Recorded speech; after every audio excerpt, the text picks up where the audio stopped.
नमस्ते बच्चों। आज अपने इस वीडियो के अंदर कक्षा 8 के पाठ संख्या 4 की बात करेंगे।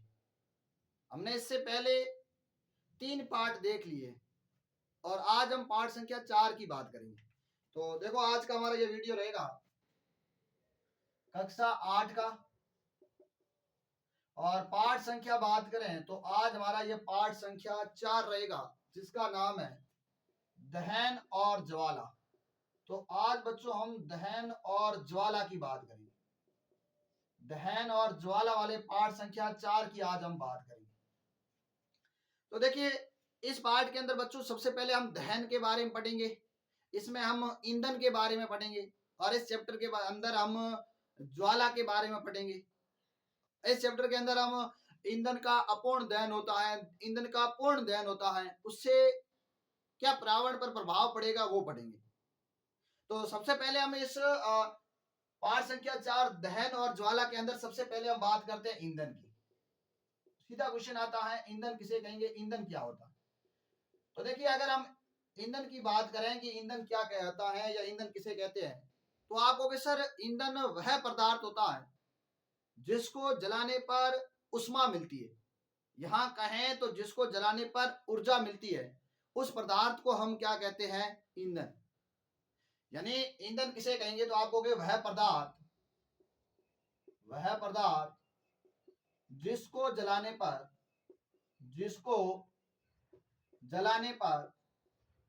पर ऊर्जा मिलती है, ऊर्जा कहें या उष्मा कहें, उष्मा मिलती है, उसे क्या कहते हैं, ईंधन। उसे क्या कहेंगे बच्चों, ईंधन।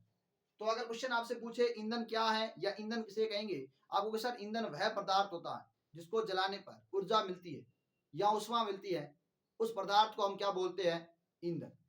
आप कहोगे सर उदाहरण बात करें, उदाहरण क्या होंगे इसके। अगर हम उदाहरण की बात करें ईंधन के, तो उदाहरण के तौर पर जैसे आप देखो बच्चों कोयला, जैसे आप देखो बच्चों पेट्रोल, जैसे हम देखें तो डीजल और सीएनजी, आपकी लकड़ी, ये सारे ईंधन के उदाहरण हो जाएंगे। इनको जलाते हैं तो हमें उष्मा मिलती है, ऊर्जा मिलती है। तो ये सारे ईंधन के उदाहरण हो जाएंगे। तो अभी तक हमने देखा कि ईंधन क्या है। तो आपने कहा सर ईंधन वह पदार्थ होता है जिसको जलाने पर ऊर्जा मिलती है या उष्मा मिलती है, उसको हम ईंधन कहते हैं। ईंधन के तौर पर उदाहरण के लिए हमने देखा कोयला है, पेट्रोल है, डीजल है, सीएनजी है, एलपीजी है, लकड़ी है, ये सारे ईंधन के उदाहरण हो जाएंगे। फिर इसमें आता है कि सर ईंधन के अंदर अगला हमारी हेडिंग रहती है आदर्श ईंधन। अगला क्वेश्चन हमारा रहता है कि आदर्श ईंधन किसको बोलेंगे। आदर्श का मतलब हो गया एक अच्छा ईंधन, हम किसको बोले, आदर्श ईंधन किसको बोलेंगे। आदर्श ईंधन की क्या विशेषताएं होनी चाहिए। प्रश्न आता है कि आदर्श ईंधन की क्या विशेषताएं होनी चाहिए। तो देखो, अगर हम आदर्श ईंधन की बात करें तो आप कहोगे सर आदर्श ईंधन वह ईंधन होता है जिसका पूर्ण दहन हो। जिसका क्या हो बताओ, पूर्ण दहन हो, पूर्ण दहन हो। आदर्श ईंधन हम उस ईंधन को कहेंगे जिसका पूर्ण दहन हो, पहली बात। दूसरी बात कि जो आदर्श ईंधन वह होता है जिसको हम अगर हम जलाएं, जिसका हम दहन करें, तो उसको जलाने से या दहन करने से धुआं उत्पन्न नहीं होता। क्या उत्पन्न नहीं हो बताओ, धुआं उत्पन्न नहीं हो, उसको हम क्या कहेंगे, धुआं उत्पन्न नहीं हो, धुआं उत्पन्न न हो। तो ऐसे ईंधन को हम क्या कहेंगे, आदर्श ईंधन। दूसरी विशेषता। तीसरी विशेषता आती है कि सर आदर्श ईंधन उसको हम कहेंगे जो एक नीली ज्वाला के साथ जलता है। कौन सी ज्वाला के साथ जलता है, नीली ज्वाला के साथ जलता है, नीली ज्वाला के साथ जलता है, साथ जलता है। और चौथा उदाहरण आता है, चौथी विशेषता आती है कि सर आदर्श ईंधन वो ईंधन होता है जिसको जलाने पर अवशिष्ट नहीं बचता। जैसे आप लकड़ी को जलाते हो, तो कोयले को जलाते हो, तो उसमें अवशिष्ट रूप में राख बचती है। लेकिन जो आदर्श ईंधन होगा उसमें अवशिष्ट पदार्थ नहीं बचता है। क्या नहीं बचता है बच्चों, अवशिष्ट पदार्थ शेष नहीं रहता, अवशिष्ट पदार्थ शेष नहीं रहता, नहीं रहना चाहिए, नहीं रहता। ऐसे पदार्थ को हम क्या कहेंगे बच्चों, आदर्श ईंधन। तो ये कुछ विशेषताएं हो गई आदर्श ईंधन की। आपने कहा सर आदर्श ईंधन वह ईंधन होगा जिसका पूर्ण दहन हो, कुछ भी नहीं बचे। आप कह रहे हो सर धुआं उत्पन्न नहीं करे, यानी धुआं उत्पन्न नहीं करेगा तो आपका पर्यावरण प्रदूषित नहीं होगा। तीसरी विशेषता है कि वो सर नीली ज्वाला के साथ जलना चाहिए, नीली ज्वाला से जल रहा है इसका मतलब उस ईंधन का पूर्ण दहन हो रहा है। और चौथा है कि सर जलाने के बाद उसमें अवशिष्ट पदार्थ नहीं बचेगा। तो ये कुछ विशेषताएं हैं आदर्श ईंधन की। तो देखिए बच्चों, हमने ईंधन की बात कर ली, ईंधन के उदाहरण हो गए, और उसके बाद नेक्स्ट हेडिंग थी हमारी आदर्श ईंधन। तो आदर्श ईंधन के रूप में आपने इनकी विशेषताएं देखी, आदर्श या एक अच्छा ईंधन की क्या विशेषताएं होनी चाहिए। उसके बाद सर आप कह रहे हो कि हमारा हर बार आप कह रहे हो जैसे इसका पूर्ण दहन होना चाहिए। तो अब हम बात करते हैं दहन की, कि अब हमारे टॉपिक जो हमारे चैप्टर के ऊपर आते हैं दहन और ज्वाला के ऊपर। अब हम सीधा टॉपिक लेते हैं दहन। सीधा क्वेश्चन आता है दहन क्या है या दहन किसे कहेंगे। अगर मैं बात करूं दहन किसे कहते हैं, तो आपने कहा सर किसी पदार्थ का जलाने पर अगर हमें उष्मा या ऊर्जा मिलती है उसको तो आप कह रहे थे ईंधन। अब उस ईंधन को आप जला रहे हो, इसका मतलब उस ईंधन का दहन कर रहे हो। जैसे मेरे पास लकड़ी है, मैं उस लकड़ी को जला रहा हूं, तो लकड़ी को मैं जलाऊंगा तो वो लकड़ी है वो वातावरण की ऑक्सीजन के साथ अभिक्रिया करेगी, और वातावरण की ऑक्सीजन से उस लकड़ी का दहन होगा। जैसे मैं कोयले को जला रहा हूं, तो कोयले का वातावरण की ऑक्सीजन से अभिक्रिया होगी, ऑक्सीजन से उसका दहन होगा। चाहे डीजल पेट्रोल है, तो जो पदार्थ जल रहा है वो ऑक्सीजन की उपस्थिति में जल रहा है। तो किसी पदार्थ का ऑक्सीजन की उपस्थिति में जलना और जल करके हमारे को उष्मा देना, उसे ही तो हम क्या बोलते हैं, दहन। तो क्वेश्चन आता है दहन क्या है, दहन किसे कहेंगे। तो आप कहोगे सर किसी पदार्थ का ऑक्सीजन के साथ जलना, ऑक्सीजन की उपस्थिति में जलना क्या कहलाता है, दहन। तो अगर आपसे क्वेश्चन पूछे कि दहन किसे कहेंगे, तो आप क्या कहोगे कि किसी पदार्थ का ऑक्सीजन की उपस्थिति में जलना क्या कहलाता है, दहन। तो ऑक्सीजन यानी मैं इसको शॉर्ट में लिख रहा हूं O2 की उपस्थिति में जलना। किसकी उपस्थिति में जलना बच्चों, O2 की उपस्थिति में जलना क्या कहलाता है बताओ, दहन कहलाता है। क्या कहलाता है, दहन। इसका मतलब ये हो गया कि सर जो दहन होगा वो ऑक्सीजन की उपस्थिति में होगा। किसकी उपस्थिति में होगा, ऑक्सीजन की उपस्थिति में होगा। बिना ऑक्सीजन के दहन नहीं होगा। तो इसका एक प्रयोग भी दे रखा है कि आप एक गिलास लीजिए, उस गिलास के अंदर एक मोमबत्ती को जलाएं, और मोमबत्ती को जलाने के बाद आप उस गिलास के ऊपर ढक्कन लगा दें, और ढक्कन लगाने के 2-4 सेकंड बाद आप देखते हैं कि मोमबत्ती बुझ जाती है। इसका मतलब यह हुआ कि जो मोमबत्ती जल रही थी, जब गिलास के ऊपर ढक्कन नहीं था तो वातावरण की ऑक्सीजन उस मोमबत्ती को मिल रही थी और मोमबत्ती जल रही थी। और जैसे ही आपने उसके ऊपर ढक्कन लगाया तो मोमबत्ती को ऑक्सीजन मिलना खत्म हो गई, समाप्त हो गई, और मोमबत्ती बुझ गई। तो ये दहन का उदाहरण है।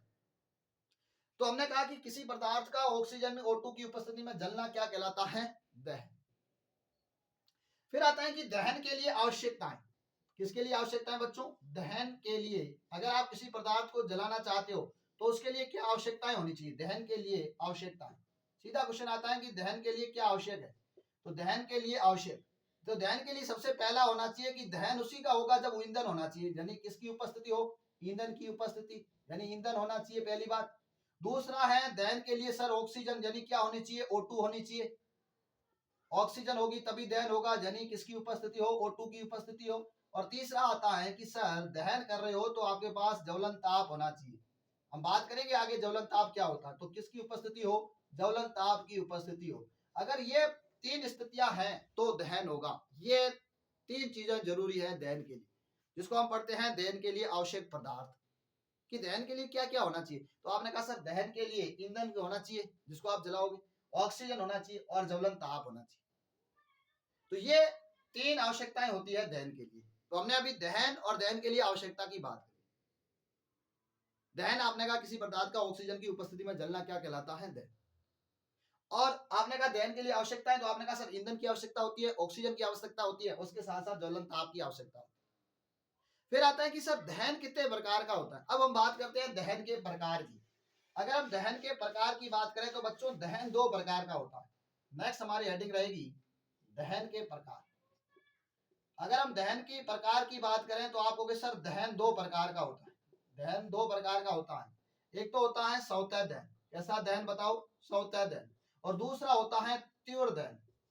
दूसरा क्या होता है, तीव्र दहन। तो ये दहन के 2 प्रकार हो गए, सौतेय दहन और तीव्र दहन। अब हम अंतर सीखते हैं कि सर सौतेय दहन और तीव्र दहन में क्या अंतर है। सौतेय दहन का मतलब हो गया कि जिस पदार्थ, वो पदार्थ अपने आप उसका दहन हो जाए, वो पदार्थ अपने आप जलने लग जाए। मनुष्य का कोई उसमें रोल नहीं है, हमारा कोई उसमें रोल नहीं है, अपने आप वो पदार्थ जलने लग जाए, तो ऐसे दहन को हम बोलेंगे स्वतः दहन। जैसे हम उदाहरण की बात करते हैं, जैसे आप देखते हो कि गर्मियों के अंदर जो जंगल होते हैं, उन जंगल के अंदर, वन के अंदर जब तापमान बढ़ जाता है, बहुत ज्यादा गर्मियां पड़ती है, तो हम सुनते हैं कि उस जंगल के अंदर आग लग गई। तो जब उस जंगल के अंदर बहुत सारा लकड़ियां होती है, कचरा होता है, जब हवाएं चलती है तो उसके मध्य घर्षण होता है, और उस घर्षण से आग पैदा होती है, और वो आग से वो जंगल जलने लग जाता है। तो ये हमारा कोई इसमें रोल नहीं है, तो इस प्रकार के दहन को हम क्या बोलते हैं? स्वतः दहन। दूसरा आता है तीव्र दहन। तीव्र दहन का मतलब हो गया कि आप जैसे ही उसको ज्वलन ताप थोड़ा बहुत दिया, और जैसे हमने ज्वलन ताप दिया, वो कम ज्वलन ताप पर भी जलने लग जाए। आपने कम ज्वलन ताप दिया, फिर भी वो पदार्थ जलने लग गया, तो ऐसे दहन को हम क्या बोलेंगे? तीव्र दहन। तो आपको दो बातें समझ में आ गई सर। स्वतः दहन का मतलब हो गया कि प्राकृतिक रूप से किसी पदार्थ का अपने आप जलना, अपने आप दहन होना, जिसमें मनुष्य का कोई रोल नहीं है, इस प्रकार के दहन को हम बोलेंगे स्वतः दहन। और तीव्र दहन का मतलब हो गया कि सर तीव्र दहन वह दहन होता है जिसमें हम कम ज्वलन ताप दें और वो पदार्थ तीव्रता से जलने लग जाए, कम ज्वलन ताप पर भी वो पदार्थ जलने लग जाए, तो ऐसे दहन को हम बोलते हैं तीव्र दहन।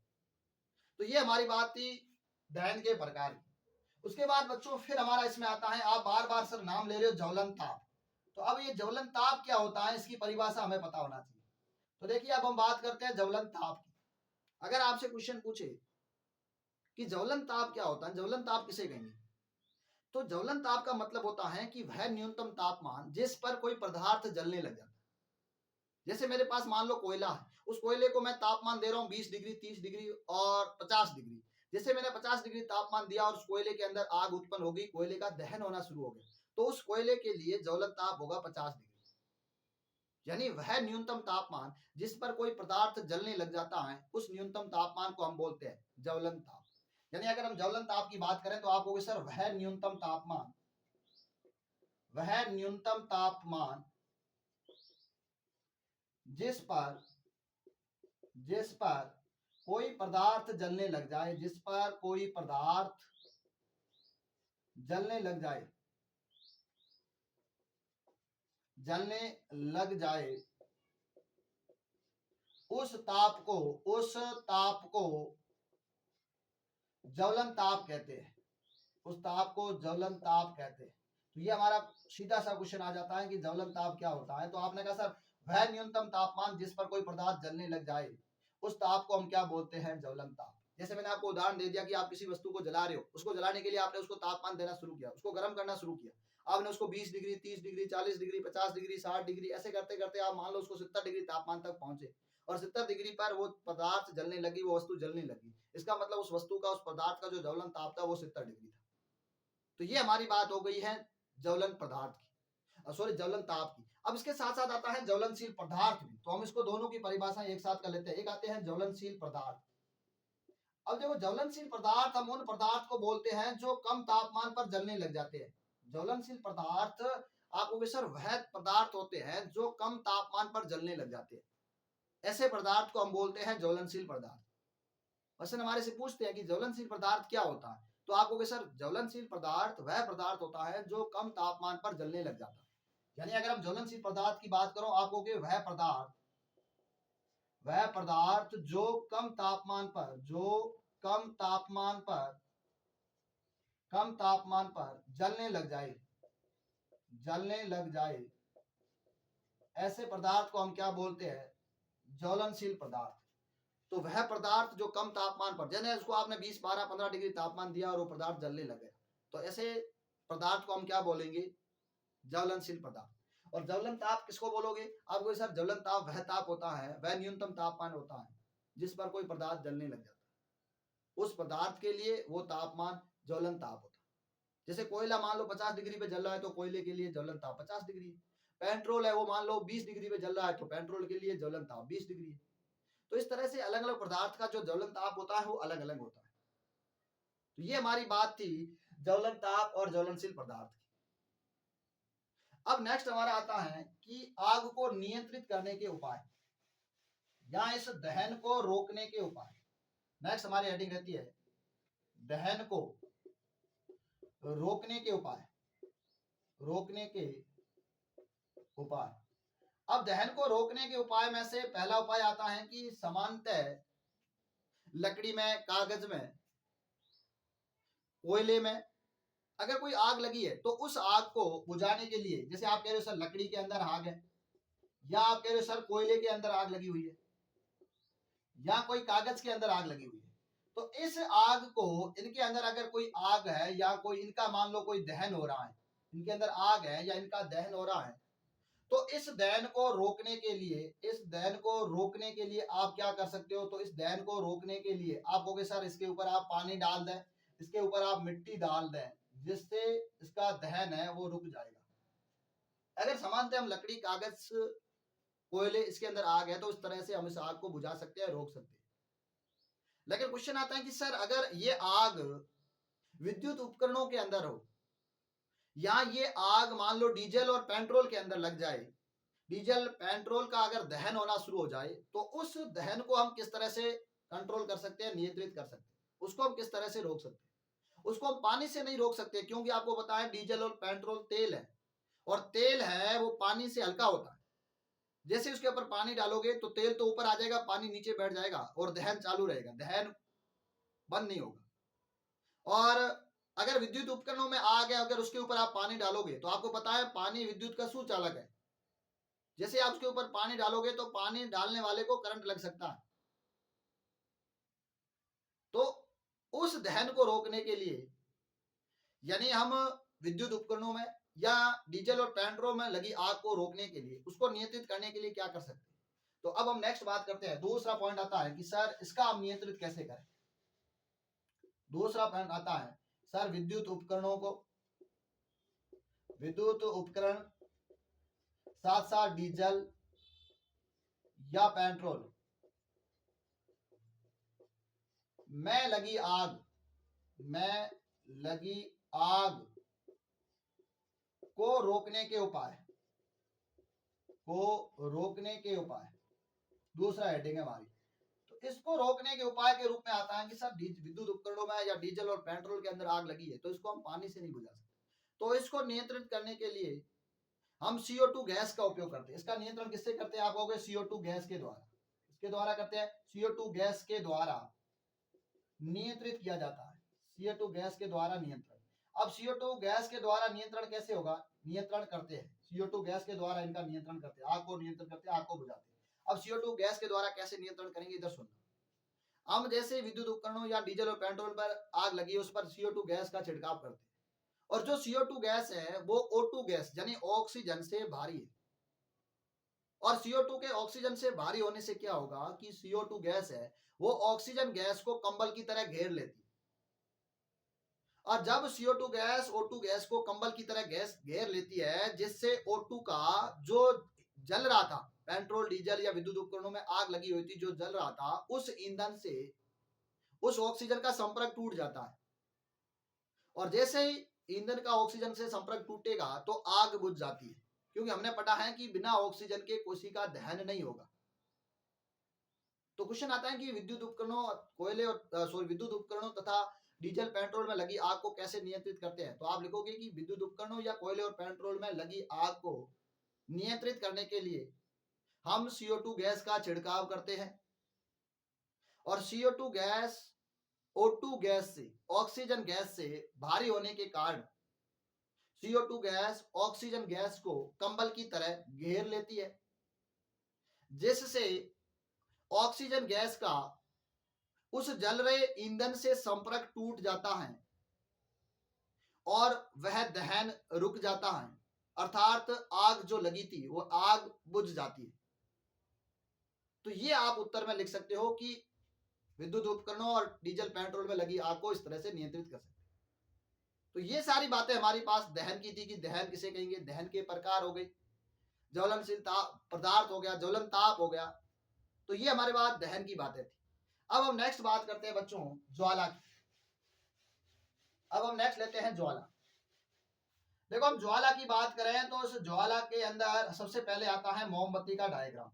ज्वाला में हम मोमबत्ती का डायग्राम बना करके इस ज्वाला को समझेंगे। मोमबत्ती का चित्र, ज्वाला के अंदर हम मोमबत्ती का चित्र बनाते हैं और उस मोमबत्ती के चित्र से हम समझते हैं कि ज्वाला क्या होती है। तो देखिए अगर मोमबत्ती का डायग्राम बना है तो इस मोमबत्ती के डायग्राम के अंदर आपसे क्वेश्चन पूछते हैं कि ज्वाला क्या होती है। इस ज्वाला के अंदर ज्वाला का कौन सा भाग है जो अधिक तीव्र दहन होगा, कौन सा कम तीव्र होगा। अब आप देखिए जैसे ये मोमबत्ती जल रही है तो मोमबत्ती जलने के बाहर वाला जो क्षेत्र होता है मोमबत्ती का, ये जो आग आपको दिख रही है इसी को हम क्या बोलते हैं, ज्वाला। इसी बाहर वाले क्षेत्र को जो आग आपको दिख रही है इसी आग को ही तो हम क्या बोलते हैं, ज्वाला। तो ये मोमबत्ती का ये वाला भाग क्या कहलाता है, ज्वाला, जो आग के रूप में आपको दिख रहा है इसी को हम क्या बोलते हैं, ज्वाला।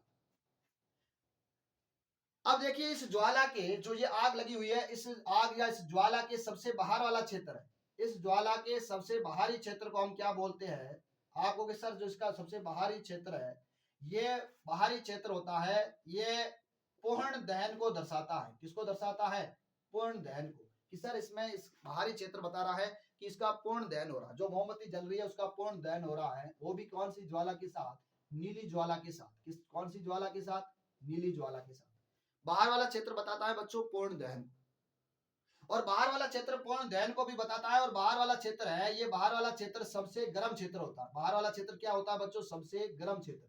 अगर मैं आपसे पूछूं कि मोमबत्ती का कौन सा क्षेत्र सबसे गर्म होगा तो आप कहोगे सर सबसे बाहर वाला क्षेत्र, सबसे गर्म भाग। मोमबत्ती का सबसे गर्म भाग होता है जो नीली ज्वाला के साथ पूर्ण दहन हो रहा है, मोमबत्ती का सबसे बाहर वाला भाग। दूसरा आ रहा है कि सर मोमबत्ती के बाहर के जो अंदर वाला भाग है, इस अंदर वाले भाग को दर्शा रहा है कि आंशिक दहन हो रहा है। कैसा दहन हो रहा है, आंशिक दहन। और आंशिक दहन हो रहा है और ये भाग है, ये कम गर्म क्षेत्र है। कैसा है बताओ, वो सबसे ज्यादा गर्म भाग था तो ये आप क्या बोलोगे, कम गर्म भाग है। कम कम गर्म क्षेत्र, आप उस क्षेत्र को क्या बोल सकते हो, सर आंशिक दहन हो रहा है, थोड़ा दहन हो रहा है, पूर्ण दहन नहीं हो रहा है, तो वो होगा कम दहन वाला, कम गर्म क्षेत्र। और इसके साथ साथ आप अंदर वाला भाग देखोगे, एकदम अंदर वाला भाग देखोगे जो आपके इसका कम दहन हो रहा है। आप इस क्षेत्र का क्या कहोगे, मोमबत्ती का कम दहन हो रहा है, कम दहन वाला भाग, कम दहन वाला भाग। और कम दहन वाला भाग होगा ये सबसे कम गर्म क्षेत्र होगा, ये वाला क्षेत्र होगा ये सबसे कम गर्म क्षेत्र होगा, सबसे कम गर्म क्षेत्र, सबसे कम गर्म क्षेत्र होगा। आप कहोगे सर सबसे कम दहन वाला जो भाग होता है वही होता है सबसे कम गर्म क्षेत्र। तो ये पूरा का पूरा भाग था, ये ज्वाला को दर्शाता है। इस ज्वाला के सबसे बाहरी क्षेत्र होता है उसको आप बोलते हो सर ये पूर्ण दहन है, नीली ज्वाला के साथ जल रहा है। और ये पूर्ण दहन वाला सबसे बाहरी क्षेत्र होता है वो सबसे गर्म भाग होता है। आपने कहा सर जो अंदर वाला भाग है, इस अंदर वाले भाग को हम बोलते हैं आंशिक दहन हो रहा है, और आंशिक दहन हो रहा है तो ये कम गर्म क्षेत्र होता है। और इसके साथ साथ आपने देखा कि सर एकदम बीच वाला भाग है जो काले रंग का दिख रहा है, इस काले रंग के भाग को हम क्या बोलते हैं, कम दहन वाला भाग। और कम दहन वाला भाग है यही सबसे कम गर्म क्षेत्र होता है। तो ये हमारे ज्वाला के अंदर आपको कुछ बातें याद रखनी है, और ये मोमबत्ती का डायग्राम भी आपको याद रखना है। ये किसका डायग्राम है, तो आपको सर मोमबत्ती का डायग्राम।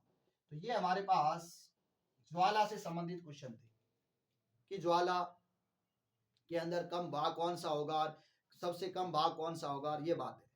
क्वेश्चन ऐसे पूछते हैं कि मोमबत्ती का सबसे जो बाहरी भाग होता है वो सबसे गर्म होता है, या जो उसका अंदर वाला भाग होता है वो सबसे गर्म होता है। तो आप कहोगे मोमबत्ती का सबसे बाहरी भाग है वो सबसे गर्म है, क्योंकि उसका पूर्ण दहन हो रहा है उस भाग का, वो भाग नीली ज्वाला के साथ जल रहा है। तो ये वाला के अंदर आपको मोमबत्ती का डायग्राम याद रखना। तो ये बात थी हमारी ज्वाला की। अब देखिए नेक्स्ट बच्चों आता है इसमें, अब ज्वाला के बाद हम नेक्स्ट इसमें बात करते हैं कि सर ज्वाला के बाद इस चैप्टर के अंदर और क्या हेडिंग आती है। तो देखिए ज्वाला के बाद अगर हम बात करें तो इस चैप्टर के अंदर ज्वाला के बाद हम नेक्स्ट इसमें देखेंगे कि जो ईंधन था उस ईंधन का उष्मीय मान हम देखेंगे। अब ईंधन का कौन सा मान देखेंगे, उष्मीय मान। सीधा क्वेश्चन आता है ईंधन का उष्मीय मान क्या होता है। तो अब हम बात करते हैं किसकी, उष्मीय मान की। उष्मीय मान। अब देखिए बच्चों उष्मीय मान का मतलब क्या हो गया। उष्मीय मान का मतलब हुआ बच्चों, देखिए उष्मीय मान, सीधा क्वेश्चन आता है उष्मीय मान किसे कहेंगे। अगर मैं आपसे कहूं कि उष्मीय मान किसे कहेंगे, तो आप कहोगे सर कोई भी ईंधन है और उस ईंधन के 1 किलोग्राम के पूर्ण दहन से प्राप्त उष्मा की मात्रा को हम क्या कहते हैं, उसका उष्मीय मान। अगर उष्मीय मान की बात करें तो आप कहोगे सर कोई भी ईंधन है, किसी भी ईंधन के 1 किलोग्राम का, किसी भी ईंधन के, किसी भी ईंधन के 1 किलोग्राम मान का, 1 केजी मान का दहन होने पर उत्पन्न उष्मा की मात्रा, उत्पन्न उष्मा की मात्रा, उष्मा की मात्रा उस ईंधन का उष्मीय दहन ईंधन का उष्मीय मान कहलाता है। उस ईंधन का उष्मीय मान कहलाता है। उस ईंधन का उष्मीय मान कहलाता है। तो ये हमारी बात थी, उष्मीय मान किसे कहेंगे। आप कहोगे सर कोई भी ईंधन है, उस ईंधन का आपने 1 किलोग्राम भाग ले लिया। जैसे कोयले को आपने 1 किलोग्राम कोयला लिया, उस 1 किलोग्राम कोयले को आपने जलाया।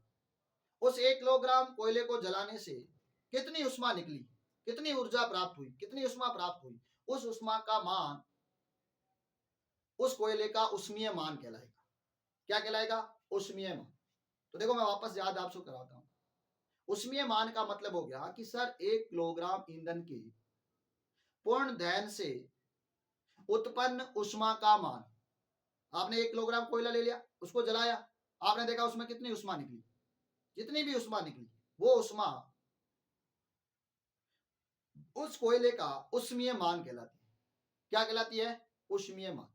और दूसरा इसमें पूछते हैं, उष्मीय मान के अंदर दूसरा इसमें आता है कि इस उष्मीय मान का मात्रक क्या होगा। इस उष्मीय मान का मात्रक, उष्मीय मान का मात्रक हमारे से पूछते हैं। तो ये याद रखना, ये इंपॉर्टेंट है, यहां से क्वेश्चन बनेगा कि आपसे अगर मैं पूछूं उष्मीय मान का मात्रक क्या होगा, तो आप कहोगे सर उष्मीय मान का मात्रक होता है किलो जूल प्रति किलोग्राम। क्या होता है बताइए? किलो जूल प्रति किलोग्राम, केजे बट्टे केजी, यानी किलो जूल प्रति किलोग्राम। मैं इसको ब्रैकेट में लिख रहा हूं। आप कहोगे सर इसका मान होता है किलो जूल प्रति किलोग्राम, किलो जूल प्रति किलोग्राम। ये क्या होता है? उष्मीय मान का मात्रक। फिर से कह रहा हूं, ये बात पूछी हुई है, उष्मीय मान का मात्रक क्या होता है। तो आप कहोगे सर केजे बटे केजी, यानी किलो जूल बटे किलोग्राम। ये होता है उष्मीय मान का मात्रक। तो ये हमारी थी उष्मीय मान की बात है कि उष्मीय मान का मतलब होगा कि कोई भी ईंधन है, किसी भी ईंधन के 1 किलोग्राम मान का 1 किलोग्राम मान दहन होने पर, 1 किलोग्राम मान का दहन होने पर उत्पन्न उष्मा की मात्रा उस ईंधन का उष्मीय मान कहलाती है।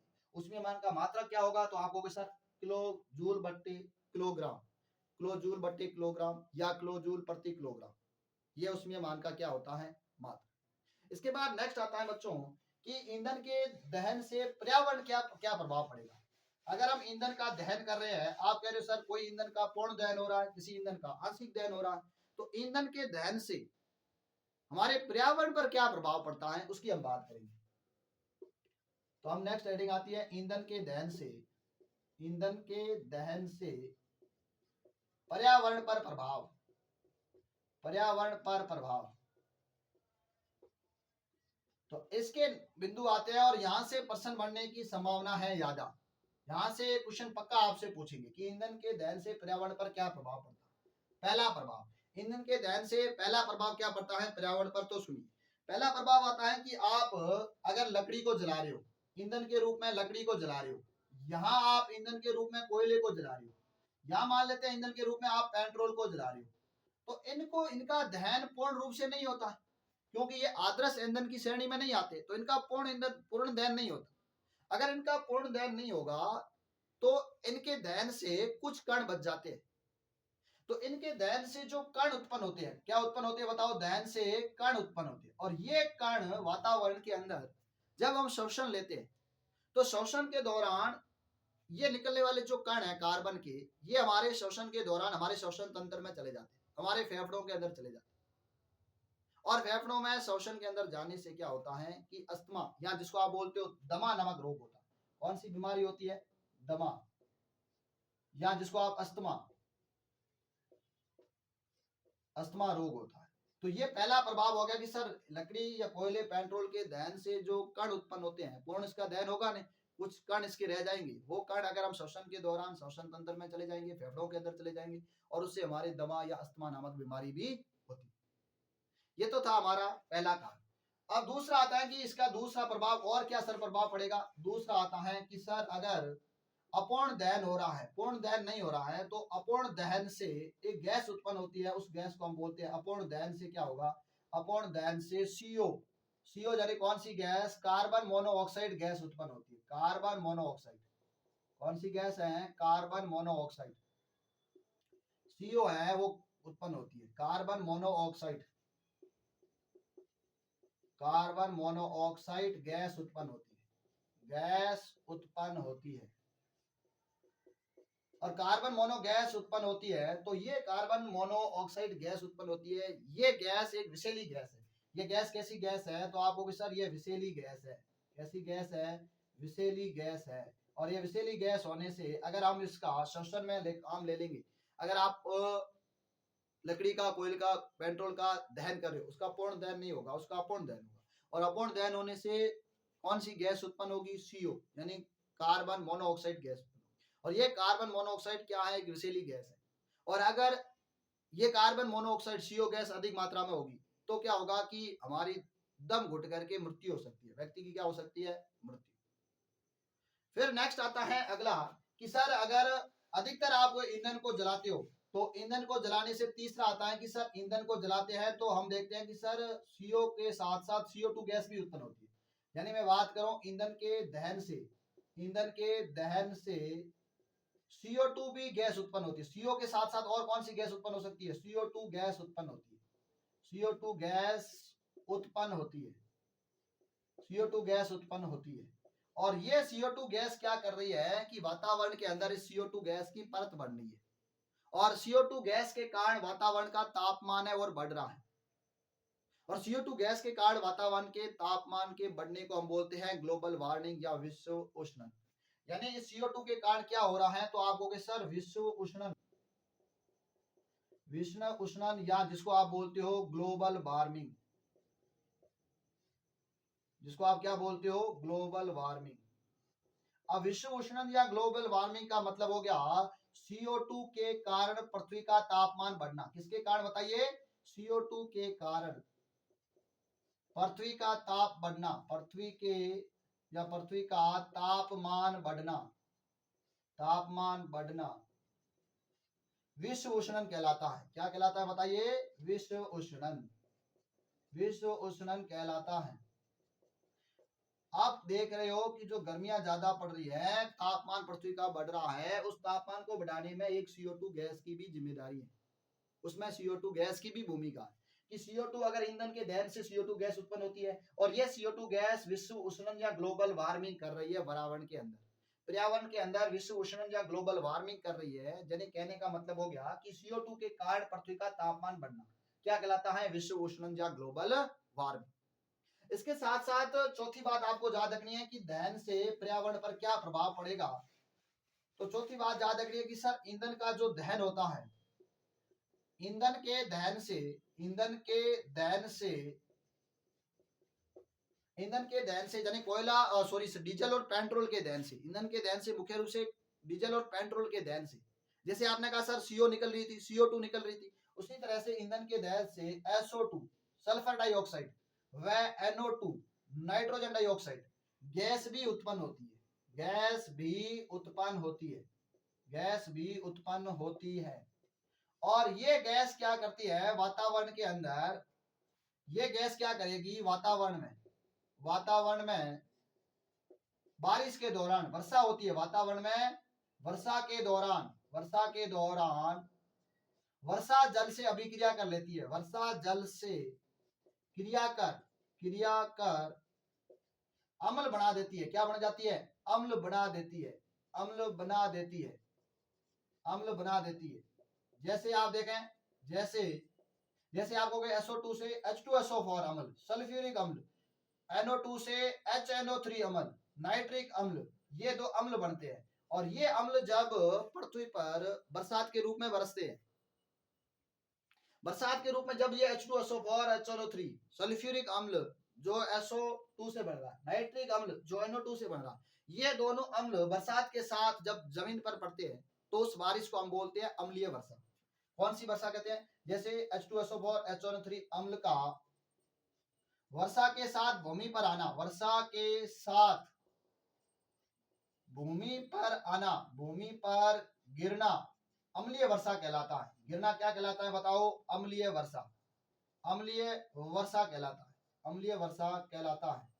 हम कहते हैं ना अम्लीय वर्षा हुई है, इसका मतलब कि जो कोयले आपके डीजल पेट्रोल का दहन हो रहा था उससे SO2 और NO2 गैसें भी निकल उत्पन्न होती थी, उस वातावरण में वर्षा के दौरान वर्षा से क्रिया करके वो गैस है अम्ल में बदल जाती है। अम्ल जैसे H2SO4, HNO3 सल्फ्यूरिक अम्ल और नाइट्रिक अम्ल में बदल जाती है। और ये नाइट्रिक अम्ल जब भूमि पर वर्षा के साथ गिरते हैं तो उसको हम बोलते हैं अम्लीय वर्षा। और ये अम्लीय वर्षा क्या करती है कि इस पृथ्वी पर जो हमारी इमारतें हैं, इसके साथ साथ जो जीव जंतु है, इसके साथ साथ जो पेड़ पौधे हैं, उसको ये नुकसान पहुंचाता है अम्ल। हमारी इमारतों का संक्षारण हो रहा है, उन पर अम्ल के कारण जंग लगना शुरू हो गया है। और पादप हैं वो इस अम्लीय वर्षा से जो अम्लीय जल होगा उसका सेवन करेंगे तो पादपों की भी पत्तियां गिरने लग जाती है। तो ये बात थी कि ईंधन के अपूर्ण दहन से या ईंधन के दहन से जिसका पूर्ण दहन नहीं होता है, कोयले का, डीजल का, पेट्रोल का, तो वो हमारे पर्यावरण पर बुरा प्रभाव डालते हैं। तो अब प्रश्न आता है कि सर ये हमारे पर्यावरण पर बुरा प्रभाव डाल रहे हैं, कोयला, डीजल, पेट्रोल, तो हमारे को पर्यावरण को इन सब से बचाने के लिए हमें क्या करना चाहिए? तो उसके बचाने के लिए आप अपने वाहन के अंदर उपयोग कर सकते हो किसका? तो वाहन में हम उपयोग कर सकते हैं बचाव के लिए। मैं बचाव की बात कर रहा हूं तो आप कह सकते हो कि सर बचाव में वाहन में आप किसका उपयोग करोगे? तो आप कहोगे सर सीएनजी का। वाहन में किसका उपयोग करेंगे? सीएनजी का उपयोग करें आप। वाहन के रूप में आप सीएनजी का उपयोग करें। सीएनजी का मतलब हो गया संपीड़ित प्राकृतिक गैस, कंप्रेस्ड नेचुरल गैस का उपयोग करें जो वातावरण को कम से कम प्रदूषित करती है। और दूसरा आता है कि खाना पकाने में, क्या पकाने बताओ? खाना पकाने में। और खाना पकाने में आप कहोगे सर खाना पकाने के अंदर हमें एलपीजी का उपयोग करना चाहिए। किसका उपयोग करना चाहिए? एलपीजी का उपयोग करना चाहिए कोयले की जगह। अगर वाहनों में डीजल और पेट्रोल की जगह आप सीएनजी का उपयोग करें और आप खाना पकाने में कोयले की जगह एलपीजी गैस का उपयोग करें, द्रवित petroleum gas, liquid petroleum gas का उपयोग करें, जिससे हमारा पृथ्वी है वो कम से कम प्रदूषित होगी और वातावरण हमारा कम से कम प्रदूषित होगा तो हम स्वस्थ रहेंगे, हम सुखी रहेंगे। तो ये हमारा चैप्टर था दहन और ज्वाला, जिसके अंदर हमने ईंधन के बारे में बात की, दहन के बारे में बात की, ज्वाला के बारे में बात की और अंत में हमने देखा कि जो दहन हम करवा रहे हैं, ईंधन का जो दहन हो रहा है, उस ईंधन के अपूर्ण दहन से जो कोयला है, पेट्रोल है, डीजल है, उसका पूर्ण दहन नहीं हो रहा है, उसका अपूर्ण दहन हो रहा है। अपूर्ण दहन होने से जो कण बच जाते हैं पीछे कार्बन के, वो कण हमारे श्वसन के दौरान श्वसन रोग पैदा कर रहे हैं। उनके अपूर्ण दहन से जो सीओ कार्बन मोनोऑक्साइड उत्पन्न हो रही है, वो एक विषैली गैस है। अगर वो हम श्वसन के दौरान लेंगे तो हमारे दम घुट करके मृत्यु हो सकती है। तीसरा हमने देखा कि सर अपूर्ण दहन से जो CO2 गैस उत्पन्न होती है, वो CO2 गैस इस वातावरण के अंदर एक परत के रूप में परत का निर्माण कर रही है, जिससे क्या हो रहा है कि पृथ्वी का तापमान दिनों दिन बढ़ता जा रहा है और पृथ्वी के तापमान बढ़ने से CO2 के कारण पृथ्वी का तापमान बढ़ना, जिसको हम बोलते हैं ग्लोबल वार्मिंग या विश्व उष्णन। और तीस चौथा हमने देखा कि आप कहोगे सर इसका विश्व उष्णन या ग्लोबल वार्मिंग, पृथ्वी का तापमान बढ़ेगा तो क्या प्रभाव पड़ेगा? सबसे बड़ा यह प्रभाव पड़ेगा कि जो हिमजत क्षेत्र है, जहां पे बर्फ जमी हुई है, वो बर्फ पिघलना शुरू कर देगी और बर्फ पिघलना शुरू कर लेगी तो बर्फ उस आसपास रहने वाले लोगों को बाढ़ का सामना करना पड़ेगा। और चौथा आपने देखा कि सर ईंधन के दहन से, अपूर्ण दहन से SO2 sulphur dioxide, NO2 nitrogen dioxide, NO nitrogen monoxide, ये गैसें निकलती है। और ये गैसें क्या करती हैं कि वातावरण में जब बारिश होती है तो बारिश के जल से अभिक्रिया कर लेती है और अभिक्रिया करके ये गैसें अम्ल में बदल जाती है, जैसे H2SO4, HNO3 यानी सल्फ्यूरिक अम्ल, नाइट्रिक अम्ल। और ये नाइट्रिक अम्ल, सल्फ्यूरिक अम्ल जब बारिश में बरसात के रूप में बरसते हैं जमीन पर, तो इस पृथ्वी पर जो इमारतें हैं उस पर जंग लग जाता है। जैसे ताजमहल, ताजमहल पर भूरे रंग की परत चढ़ना शुरू हो गई है। ताजमहल जो सफेद रंग के पत्थर का बना था उस पर भूरे रंग की परत चढ़नी शुरू हो गई है। उसका कारण यही है कि आगरा के अंदर सबसे ज्यादा वाहन है और उन वाहन से ये प्रदूषणकारी गैसें निकल रही है और उन गैसों के जब बारिश होती है उस बारिश में उस जल से अभिक्रिया करके वो बारिश अम्लीय बरसात होती है और उस अम्लीय बरसात से उस ताजमहल के जो सफेद रंग का था उस पर भूरे रंग की धीरे धीरे परत चढ़ना शुरू हो गई। उसके बाद हमने बात की सर इसके बचाव के लिए हम क्या कर सकते हैं? तो उसके बचाव के लिए आप पूर्ण दहन के रूप में वाहनों के अंदर सीएनजी का उपयोग करें और घरों में खाना बनाने में कोयले की जगह आप एलपीजी गैस का उपयोग करें, जिससे हमारा पर्यावरण है वो स्वस्थ रहेगा और पर्यावरण स्वस्थ रहेगा तो हम भी स्वस्थ रहेंगे। तो ऐसे और वीडियो देखने के लिए आप science by Pratap ji sir YouTube channel को सब्सक्राइब करें, बेल आइकन को दबाएं, जिससे जैसे क्लास शुरू होगी आपको तुरंत नोटिफिकेशन आ जाएगा। Thank you.